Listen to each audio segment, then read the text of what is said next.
time and again we discover how Islam is incompatible with the West. There are many Muslims who've assimilated, but the vast majority in the world are conservative Muslims, who hold to a strict version of their religion. It is a religion that teaches non-Muslims are infidels and do not deserve respect or even kindness. It is that kind of intolerant hate that has led many Muslims to fight jihad against the West.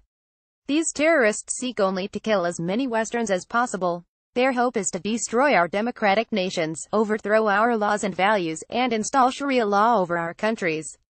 That hasn't worked out for them. The United States is aggressively taking out ISIS bases around the Middle East. Plus, law enforcement and counter-terrorist groups around the world are cracking down on jihadists that plan to kill at home. Such was the case for Hamdi al-Qudsi, an ISIS agent who was recruiting in Australia. Yet even though he was convicted, one of his 2 wives continued to fight. Trying to use this system against itself, she had the audacity to sue the Australia government for doing its job. Yet her own arrogance and intolerance turned out to be her downfall. From World News Media, Elzit filed a massive lawsuit against the police officers, demanding compensation for alleged assault and battery, wrongful arrest, false imprisonment, and intimidation of her and her family. When Judge Audrey Bale agreed to hear her case, Elzit first repaid her generosity by refusing to remove her face covering, saying that it was against her religion to allow inferior infidels to gaze upon her face.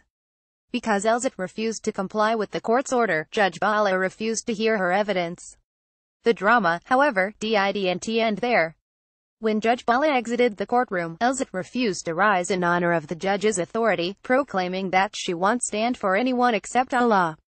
The Daily Telegraph reports that since Elzit has refused a 3rd time to remove her veil and stand when Judge Bale enters and exits the courtroom, the stubborn Muslim woman has been inundated with 9 charges of disrespectful behavior in court.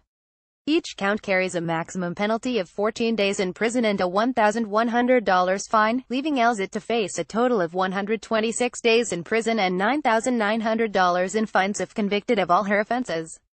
Don't matter what your religion is, baby, you respect a judge in a court of law. The fact that so many conservative Muslims refuse to respect the very countries in which they live proves how much they don't belong. This woman, the wife of a convicted terrorist, had the audacity to sue the police. Yet she proved again and again she didn't even respect the country whose laws she was using for her own advantage. The basic idea of respecting non-Muslim officials and leaders is incompatible with Islam's teachings. Many Muslims refuse to respect police, judges, elected officials, yet they continue to come to our countries, demanding benefits and liberty. Because of Elzit's shocking display of disrespect, the judge threw out her case. But she now faces over 4 months in prison along with court fines and penalties. What good is a religion if it teaches people to behave in such a way? Shouldn't all people, regardless of faith, be able to show respect to others? If these Muslims cannot do that, what are they doing in our countries?